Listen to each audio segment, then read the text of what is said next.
Assalamualaikum warahmatullahi wabarakatuh. Kami dari kelompok 6 akan menjelaskan mengenai pendekatan saintifik.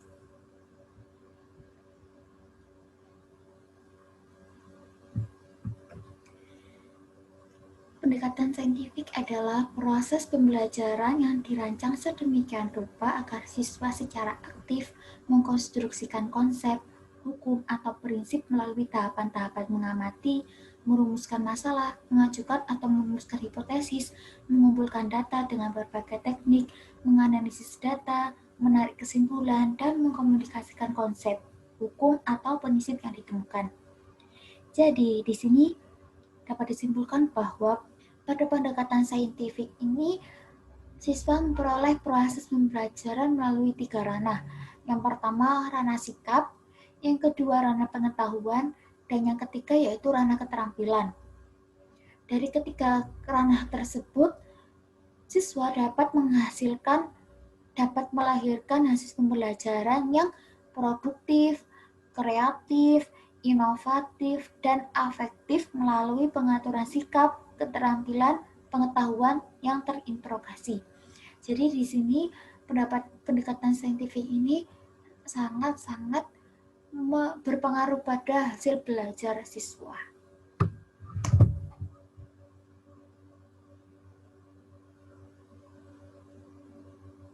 Assalamualaikum warahmatullahi wabarakatuh. Nama saya Muhammad Rafiq Gifari. Di sini saya akan melanjutkan presentasi tentang kriteria pembelajaran saintifik dan prinsip pembelajaran saintifik.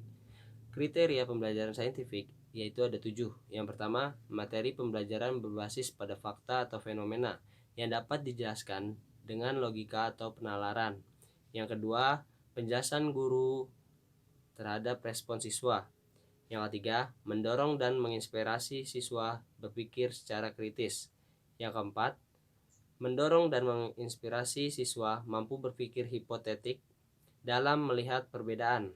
Yang kelima, mendorong dan menginspirasi siswa mampu memahami, menerapkan, dan mengembangkan pola berpikir yang rasional.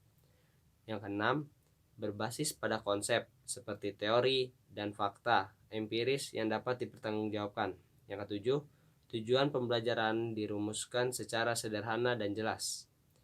Selanjutnya, prinsip pembelajaran saintifik. Prinsip pembelajaran saintifik yaitu ada 10. Yang pertama, berpusat pada peserta didik, yaitu kegiatan aktif peserta didik secara fisik dan mental dalam membangun makna atau pemahaman suatu konsep, hukum, dan prinsip. Yang kedua, membentuk student self concept, yaitu membangun konsep berdasarkan pengalaman peserta didik sendiri. Yang ketiga, menghindari verbalisme. Yang keempat, memberikan kesempatan kepada peserta didik untuk menganalisis dan mengakomodasi konsep hukum dan prinsip. Yang kelima, mendorong terjadinya peningkatan kecakapan peserta didik. Yang keenam, meningkatkan motivasi belajar peserta didik.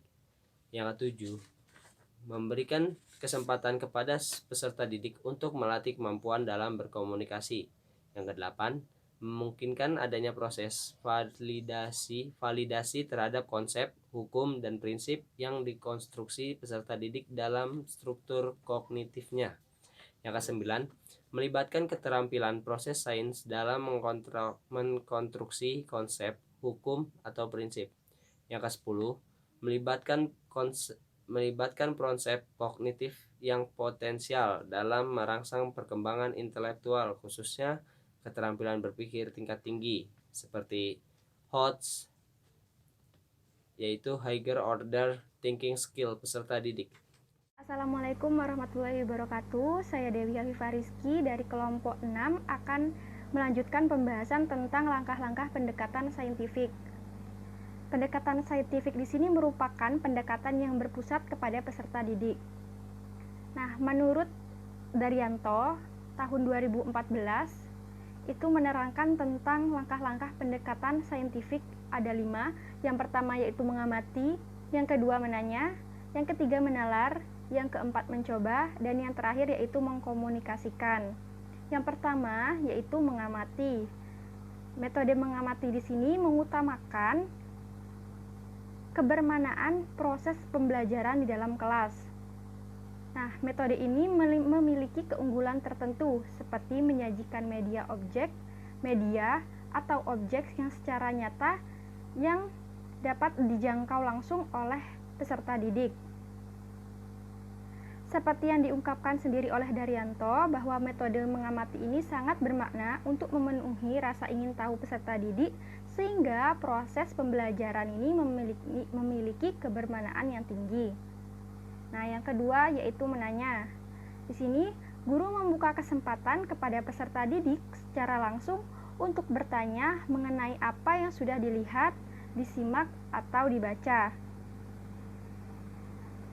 Di sini, guru yang mampu menginspirasikan peserta didiknya untuk meningkatkan dan mengembangkan ranah sikap, keterampilan, dan pengetahuan peserta didik. Pada saat guru bertanya, pada saat itu pula ia memandu atau membimbing peserta didik dengan baik. Kemudian, langkah yang ketiga yaitu menalar. Kegiatan menalar menurut Permendikbud nomor 81A tahun 2013 merupakan proses atau memproses informasi yang sudah dikumpulkan baik dari hasil kegiatan atau eksperimen maupun hasil dan kegiatan mengumpulkan informasi. Nah, kegiatan ini biasanya dilakukan untuk menemukan keterkaitan antara suatu informasi dengan informasi lainnya, menemukan pola pikir dari keterkaitan antara informasi tersebut. Kemudian yang keempat yaitu mencoba. Hasil belajar yang nyata atau otentik akan didapat apabila peserta didik ini mencoba atau melakukan sebuah percobaan. Aplikasi mencoba atau eksperimen di sini itu dimaksudkan untuk mengembangkan berbagai ranah tujuan belajar siswa seperti sikap, keterampilan, dan pengetahuan. Yang kelima yaitu mengkomunikasikan. Guru di sini diharapkan memberikan kesempatan kepada peserta didik untuk mengkomunikasikan apa yang telah mereka pelajari dalam pendekatan saintifik. Kegiatan mengkomunikasikan di sini dilakukan melalui menulis atau menceritakan apa yang telah ditemukan dan dalam kegiatan mencari informasi, mengasosiasikan dan menemukan pola. Jadi, di sini ada 5 pendekatan dalam langkah-langkah pembelajaran saintifik. Yang pertama yaitu mengamati, menanya, menalar, kemudian mencoba dan mengkomunikasikan. Seperti itu. Terima kasih.